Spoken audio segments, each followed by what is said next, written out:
This is Democracy Now!, democracynow.org, The War and Peace Report. I'm Amy Goodman. A shocking new report finds at least a third of the Himalayan ice cap will melt by the end of the century due to climate change, even if the world's most ambitious environmental reforms are implemented.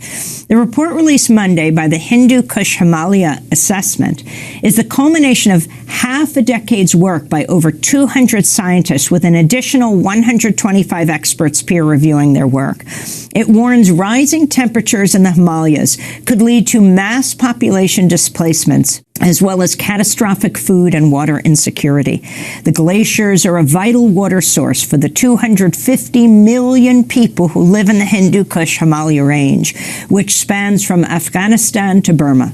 The region's home to the most ice in the world after Antarctica and the Arctic. And over 1.5 billion people depend on the rivers that flow from the Himalayan peaks. We turn now to the world-renowned environmental leader and ecologist who was born in Doon Valley in the Himalayan foothills, Dr. Vandana Shiva. She's an Indian scholar and physicist, as well as a food sovereignty and seed freedom advocate. Dr. Shiva is also an alternative globalization author who's written more than 20 books. Her latest, Oneness versus the 1%, and Who Really Feeds the World. She founded Navdanya, 9 Seeds, a movement promoting diversity and use of native seeds. In 1993, Dr. Shiva was recipient of the Alternative Nobel Peace Prize, the Right Livelihood Award. Vandana Shiva, welcome back to Democracy Now! My joy to be with you again. It's great to have you with us. The title of this book, Oneness versus the 1%. Explain. Well, oneness is the recognition that, A, we are part of one planet and we are one humanity.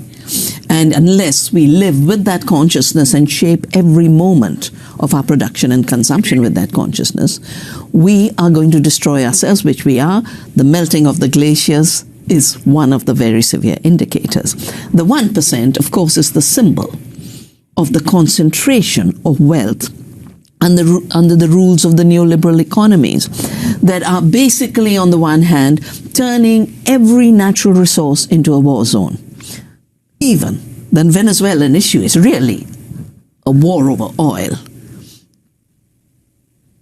But war over seeds, that's my life's work, to keep seeds free, because they literally are war over control of seeds by a poison cartel of 3. Monsanto and Bayer, Syngenta and ChemChina, Dow and DuPont, all of them with their roots in Hitler's Germany and finding chemicals to kill people. No wonder they're still killing people. No wonder they're killing our butterflies and our bees and our pollinators. And every indicator showing we are not just in a severe climate catastrophe, we are in the 6th mass extinction. And both the species extinction and the climate catastrophe are 2 sides of the same coin. Let's start with Monsanto. Last month, India's Supreme Court ruled that Monsanto's patent for Bt cotton seeds is valid. You've questioned if a seed is an invention and can be patented. Talk about what Bt cotton is and why this matters. Amy, I was in the Supreme Court. I'm an intervener in that case. And Monsanto does not have a patent on Bt cotton. And the Supreme Court did not give it a patent on Bt cotton. The only way it could have done it is by striking down India's law, Article 3J of our patent law. And I had a role with our parliament to shape the amendments after the WTO TRIPS forced us to amend our laws. 3J says plants, animals, and seeds are not human inventions. Therefore, they are not patentable because a patent is only granted for that which is invented. So what is the Bt cotton? There are only 2 kinds of GMO seeds that account for most genetically engineered crops around the world. One is a family of crops called Bt crops, like Bt cotton. What does Bt stand for? Bacillus thuringiensis, a soil organism which produces an endotoxin which becomes a poison only in the gut of the caterpillar family. But in the plant, it's a ready-made toxin with a very broad spectrum of harm. And it's supposed to be a pesticide-producing plant. In fact, in the United States, it was approved as a pesticide. As a pesticide-producing plant, every cell of the plant is releasing a toxin at very high levels. It's supposed to control the bollworm pest. The bollworm has become resistant, which is in the nature of evolution. Life evolves to overcome threats. And the Bt BT cotton seed does not have a patent for the simple reason our laws don't allow it. Monsanto was illegally collecting royalties via Indian seed companies because they couldn't do what they did in this country, which is sign licensing agreements directly with the farmers. In India, they signed the licensing agreements with the companies with the lie that they had a patent. They cited the US patent, but India is a sovereign country and patent laws are sovereign laws. When they wanted to extract more royalties and the price of seed jumped 80,000%, this is the main reason why the suicide belt of India, where now 310,000 Indian farmers have committed suicide, it overlaps largely with the cotton belt. And 99% of the cotton seed is controlled by Monsanto. We have an antitrust case in the Indian Competition Commission saying 99% seed is a prima facie monopoly.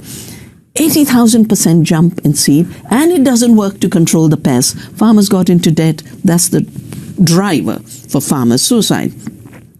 When the Indian companies said, we can't keep paying, our farmers are dying, we can't extract more royalties, Monsanto sued them using patent law, infringement. That's when I was involved. I was called to intervene in the High Court, and then I intervened in the Supreme Court. The attempt of Monsanto was to knock down India's law. They failed.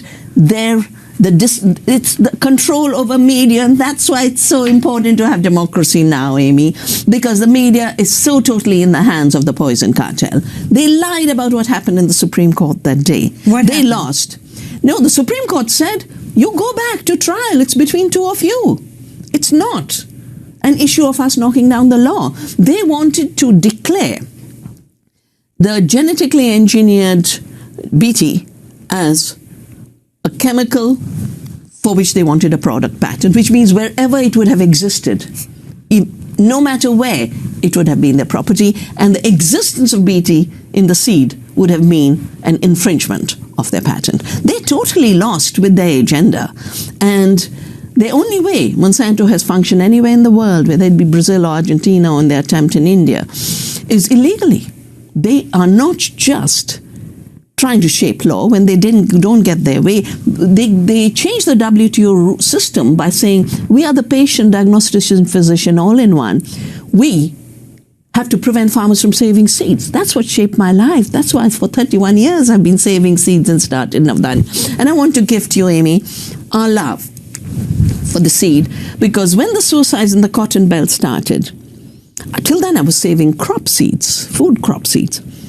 I went down and said, I'm going to start a cotton seed bank. It took a long time. We retrieved native cottons. We multiplied it. Farmers grow organic cotton. In the villages where the farmers are growing organic cotton, BT cotton has come down 60%. And then we work with the Gandhi Ashram. It's 150 years of Gandhi's birth anniversary, and non-violence was his dedication.